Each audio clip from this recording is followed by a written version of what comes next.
ಜಮಲಾಪುರ ಪ್ರೌಢಶಾಲಾ ವಿದ್ಯಾರ್ಥಿಗಳಿಗೆ ಉದಯವಾಣಿ ಶಿಕ್ಷಣ ಮಾರ್ಗದರ್ಶಿ ಪತ್ರಿಕೆ ವಿತರಣೆ ಮಾಡಲಾಯಿತು.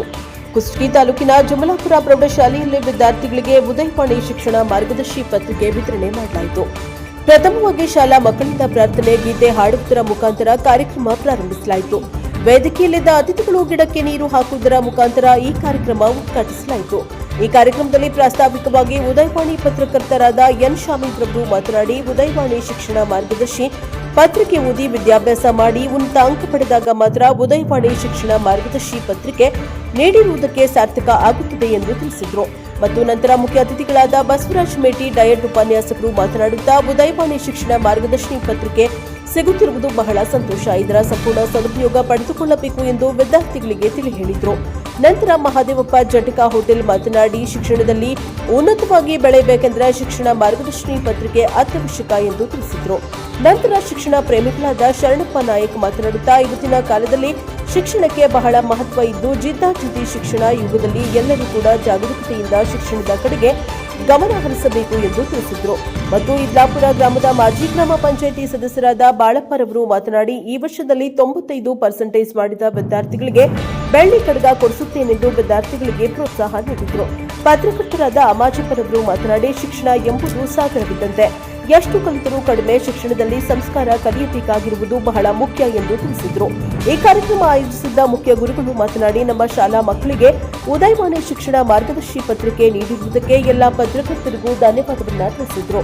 ಈ ಸಂದರ್ಭದಲ್ಲಿ ಎಸ್ಡಿಎಂಸಿ ಅಧ್ಯಕ್ಷರಾದ ಕಲ್ಲಪ್ಪ ಕುರಿ, ಸದಸ್ಯರಾದ ಮುತ್ತಪ್ಪ ಕುರ್ನಾಳ್, ರಾಜ ಸಾಬ್ ರಾಟಿ, ಮಾಜಿ ಗ್ರಾಮ ಪಂಚಾಯಿತಿ ಸದಸ್ಯರಾದ ಬಾಳೇಶ ಇದ್ಲಾಪುರ, ಶರಣಪ್ಪ ಸಾಸ್ವಿಹಾಳ, ಶಿಕ್ಷಣ ಪ್ರೇಮಿಗಳಾದ ಮಹದೇವಪ್ಪ ಜಟಕ ಹೋಟೆಲ್, ಬಾಳಪ್ಪ ಕೆರಿಹೊಲ, ಭೀಮೇಶ್ ವಡ್ಡರ್ ಹಾಗೂ ವಿದ್ಯಾರ್ಥಿಗಳು ಉಪಸ್ಥಿತರಿದ್ದರು. ಈ ಕಾರ್ಯಕ್ರಮವನ್ನು ಅಲ್ಲಿನ ಅತಿಥಿ ಶಿಕ್ಷಕರು ಯಶಸ್ವಿಯಾಗಿ ನಡೆಸಿಕೊಟ್ಟರು.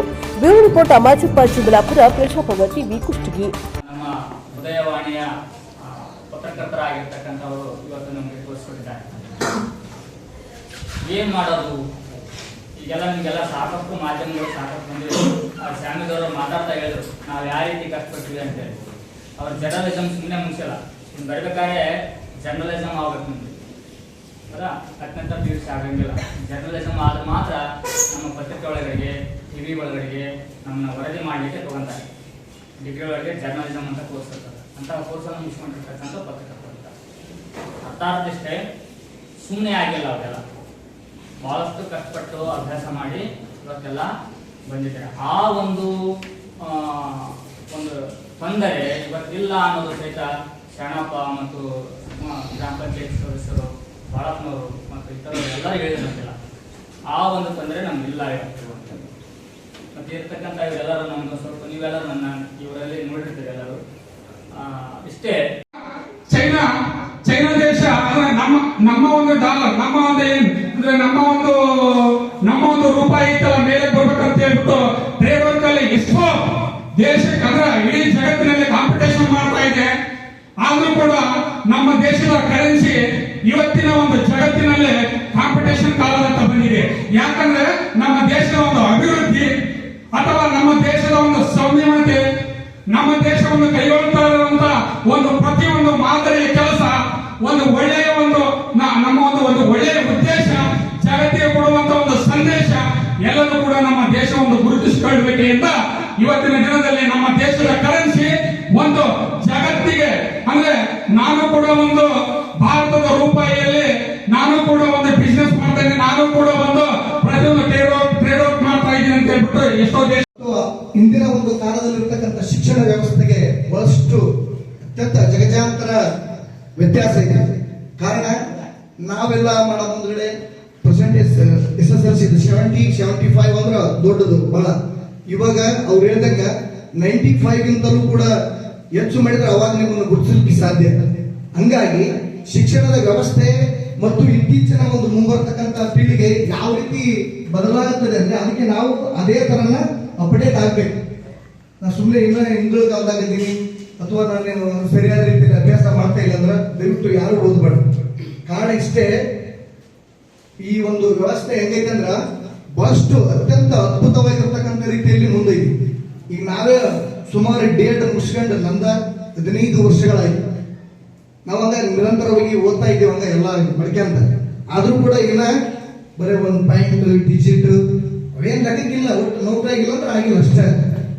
ಹಂಗಾಗಿ ಈ ತರ ಕಾಂಪಿಟೇಷನ್ ಇರತಕ್ಕಂಥ ಸಂದರ್ಭದಲ್ಲಿ ನಾವು ಯಾವ ರೀತಿ ಓದ್ಬೇಕು, ಈ ಸಮಾಜದಲ್ಲಿ ಗುರುತಿಸಬೇಕು ಎಂಬುದು ನೀವು ಬಹಳಷ್ಟು ಅದನ್ನ ಅರ್ಥ ಮಾಡಿಕೊಳ್ಬೇಕು.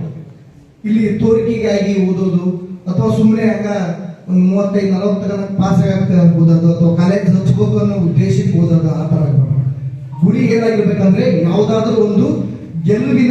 ಅಮಾಜಪ್ಪ ಅವರು ನನ್ನನ್ನು ಕೇಳಿಕೊಂಡ್ರು, ನಮ್ಮ ಗ್ರಾಮೀಣ ಭಾಗದ ಜುಮ್ಲಾಪುರ ಪ್ರೌಢಶಾಲೆಗೆ ಈ ಸರಿ ನಿಮ್ಮ ಉದಯವಾಣಿ ಶಿಕ್ಷಣ ಮಾರ್ಗದರ್ಶಿ ಮಾಡಿಕೊಡಿ ಅಂತೇಳಿ ಬಹಳ ಸಂತೋಷವಾಯಿತು. ಯಾಕಂದ್ರೆ ಪಟ್ಟಣದಲ್ಲಿ ಹಲವಾರು ರೀತಿಯ ಪೋಷಕರು ಕೂಡ ಪೋಷಕರಾಗಲಿ ಪಾಲಕರಾಗಲಿ ಶಿಕ್ಷಕರು ಕೂಡ ವಿದ್ಯಾರ್ಥಿಗಳಿಗೆ ಒಳ್ಳೆಯ ಒಂದು ಶಿಕ್ಷಣ ಕೊಡೋದ್ರ ಜೊತೆಗೆ ಸಾಮಾನ್ಯ ಜ್ಞಾನವನ್ನು ನೀಡುವಂತ ಟ್ಯೂಷನ್ ಆಗಿರ್ಬೋದು ಮತ್ತಿತರ ಎಲ್ಲ ಅನುಕೂಲತೆಗಳನ್ನು ಕಲ್ಪಿಸಿಕೊಡ್ತಾರೆ. ಆದರೆ ಗ್ರಾಮೀಣ ಭಾಗದ ನಿಮ್ಮಂತ ವಿದ್ಯಾರ್ಥಿಗಳಿಗೆ ಅನುಕೂಲವಾಗುವ ಉದ್ದೇಶದಿಂದ ನಾನು ಈ ಒಂದು ಶಾಲೆ ಆಯ್ಕೆ ಮಾಡಿಕೊಂಡೆ. ಇದಕ್ಕೆ ಕಾರಣಕರ್ತರು ಮೂಲ ನಮ್ಮ ಅಮಾಜಪ್ಪ ಜುಮ್ಲಾಪುರ ಹಾಗೂ ಈ ಒಂದು ಸ್ಥಳೀಯ ಗ್ರಾಮ ಪಂಚಾಯತಿಯ PDO ಹಾಗೂ ಸಿಬ್ಬಂದಿ ವರ್ಗ ಮತ್ತು ಸ್ಥಳೀಯ ನಮ್ಮ ದೊಡ್ಡಬಸಪ್ಪ ಹಾಗೂ ಶಿಕ್ಷಕ ವರ್ಗದವರು.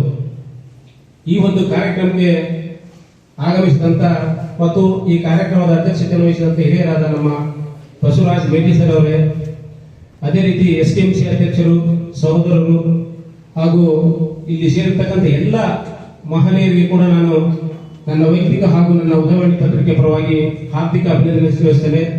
ಜೊತೆಗೆ ಇಲ್ಲಿ ನಡೆದಿರುವ ಎಲ್ಲ ನನ್ನ SSLC ಮುದ್ದು ಮಕ್ಕಳಿಗೆ ಕೂಡ ನಾನು ಅಭಿನಂದನೆ ಹೇಳಕ್ಕೆ ಇಷ್ಟಪಡ್ತೇನೆ. ನಮ್ಮ ಉದ್ದೇಶ ಉದಯವಾಣಿ ಪತ್ರಿಕೆಯ ಶಿಕ್ಷಣ ಮಾರ್ಗದರ್ಶನದಿಂದ ನೀವು ಕಲಿತು ಮುಂದೆ ನಿಮ್ಮ ಭವಿಷ್ಯವನ್ನು ರೂಪಿಸಿಕೊಳ್ಳಲಿ. ಕೇವಲ ನೀವು ಇಲ್ಲಿ ಕಷ್ಟಪಟ್ಟು ಓದ್ತೀರಿ, ಆದರೆ ಇಲ್ಲಿವರೆಗೆ ನಿಮ್ಮನ್ನ ತಂದಿರ್ತಕ್ಕಂಥ ತಂದೆ ತಾಯಿಗಳಿಗೆ ಒಂದು ಕೀರ್ತಿ ತರಬೇಕಾದ್ರೆ ನಿಮ್ಮ ಭವಿಷ್ಯವನ್ನು ರೂಪಿಸಿಕೊಳ್ಳಲು ಒಂದು SSLC ನಿಮ್ಮ ಜೀವನದ ಒಂದು ಅವಿಭಾಜ್ಯ ಆದ ಅಂತ ನಾನು ಭಾವಿಸಿಕೊಳ್ತೇನೆ. ಯಾಕಂದ್ರೆ ಜೀವನದ ಮೈಲಿಗಲ್ಲನ್ನು ದಾಟಬೇಕಾದ್ರೆ ಮೊದಲು SSLC ಪರೀಕ್ಷೆ. ಈ ಪರೀಕ್ಷೆಯಿಂದಲೇ ಕೂಡ ಮುಂದೆ ನೀವು ನಿಮ್ಮ ಕನಸುಗಳನ್ನು ಕಂಡಂತ ನಿಮ್ಮ ತಂದೆ ತಾಯಿಗಳಿಗೆ ಯಾವ ರಂಗದಲ್ಲಿ ಮುಂದುವರಿತೀರ ಅನ್ನೋದು ನಿಮ್ಮ ಭವಿಷ್ಯ ನಿಮ್ಮ ಕೈಲಿರುತ್ತೆ. ಅದಕ್ಕಾಗಿ ದಯಮಾಡಿ ಮಕ್ಕಳು ಈ ಒಂದು ತಮಗೆ ಸಿಕ್ಕಂತ ಅದೃಷ್ಟ. ಯಾಕಂದ್ರೆ ನಾವು SSLC ಮಾಡುವಾಗ 88-89ರಲ್ಲಿ ಒಂದು ಗೈಡ್ ತೊಗೊಳಕ್ಕೆ ಕೂಡ ನಮ್ಗೆ ಅಮೌಂಟ್ ಇರ್ತಿದ್ದಿಲ್ಲ, ರೊಕ್ಕ ಇರ್ತಿದ್ದಿಲ್ಲ. ನಾವೆಲ್ಲ ಆಗಿನ ಕಾಲದಲ್ಲಿ ಸಾಲಿ ಫೀಸ್ ಕಟ್ಬೇಕಂತಂದ್ರೆ ರಜೆ ದಿನಗಳಲ್ಲಿ ಬಸ್ ಸ್ಟ್ಯಾಂಡ್ ಅಲ್ಲಿ ಪೇಪರ್ಮೆಂಟ್ ಮಾರಿ ಕಾಸು ನಾವು ಶಾಲಾ ಫೀಸ್ ಕಟ್ಟಿದ್ದೀವಿ. ಆ ಪರಿಸ್ಥಿತಿ ಈಗಿನ ಜನರಿಗಿಲ್ಲ ಅಂತ ನಾನು ಅನ್ಕೋತೀನಿ. ಯಾಕಂದ್ರೆ ಸಾಕಷ್ಟು ಅನುಕೂಲತೆಗಳು ಬಂದಿದ್ದಾವೆ. ಆದ್ದರಿಂದ ದಯಮಾಡಿ ತಾವು ಈ ಒಂದು ಶಿಕ್ಷಣವನ್ನ ನಿಮ್ಮ ಜೀವನ ರೂಪಿಸಿಕೊಳ್ಳಬೇಕಂತ ಭಾವನೆ ಇಟ್ಕೊಂಡು SSLC ಪರೀಕ್ಷೆಯಲ್ಲಿ ಅತ್ಯುನ್ನತ ಶ್ರೇಣಿಯನ್ನು ಪಡೆದುಕೊಂಡಾಗ ಮಾತ್ರ ಈಗಿನ ಸ್ಪರ್ಧಾತ್ಮಕ ಯುಗದಲ್ಲಿ ನೀವು ಮುಂದೆ ಬರಲು ಸಾಧ್ಯ ಆಗುತ್ತೆ. ಯಾಕಂದ್ರೆ ಈಗೆಲ್ಲರೂ ಏನು ಇಷ್ಟಪಡ್ತಾರೆ ಅಂದ್ರೆ ಅವಾಗ ಫಸ್ಟ್ ಕ್ಲಾಸ್ ಬಂದ್ರೆ ಸಾಕಂತಿದ್ರು. ಈಗಿಲ್ಲ, 99.5 ಆಗಿದ್ರೆ ಮಾತ್ರ ನಿಮ್ಮ ಜೀವನ ರೂಪಿಸಿಕೊಳ್ಳಲು ಸಾಧ್ಯ ಆಗುತ್ತೆ. ಅಷ್ಟೊಂದು ಪ್ರತಿಯೊಂದು ರಂಗದಲ್ಲಿ ಕೂಡ ಈ ಒಂದು ಕಾಂಪಿಟೇಷನ್ ಅನ್ನೋದು ಬಂದಿದೆ. ಆದ ಕಾರಣ ಹಳ್ಳಿ ಮಕ್ಕಳಾದರೂ ಕೂಡ ನಿಮ್ಮಲ್ಲಿ ಪ್ರತಿಭೆ ನಿಜವಾಗಿಯೂ ಹೆಚ್ಚಿನ ಪ್ರತಿಭೆ ನಿಮ್ಮಲ್ಲಿ ಇರುತ್ತದೆ. ಆ ಪ್ರತಿಭೆಯನ್ನ ಉಳಿಸಿಕೊಂಡು ಬೆಳೆಸಿಕೊಂಡು ಹೋಗಬೇಕಾದ್ದು ನಿಮ್ಮ ಕರ್ತವ್ಯ.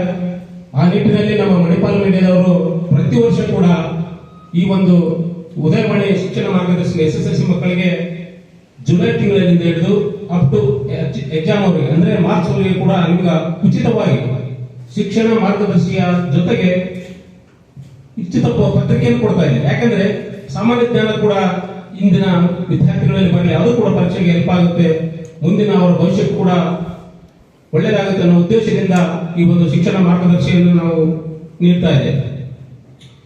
ಈ ಒಂದು ಶಿಕ್ಷಣ ಮಾರ್ಗದರ್ಶಿಯು ನಿಮಗೆ ಶುಕ್ರವಾರ ಮತ್ತು ರವಿವಾರ 2 ದಿನ ಹೊರತುಪಡಿಸಿ ದಿನದ ಅಂದ್ರೆ ಎಲ್ಲ ಈ ಮಾರ್ಚ್ ತಿಂಗಳವರೆಗೂ ನಿಮಗೆ ಉಚಿತವಾಗಿ ಕೊಡ್ತೇವೆ. ಆ ಪತ್ರಿಕೆಯನ್ನು ಪ್ರತಿಯೊಬ್ಬರು ಕೂಡ ಓದ್ಕೊಂಡು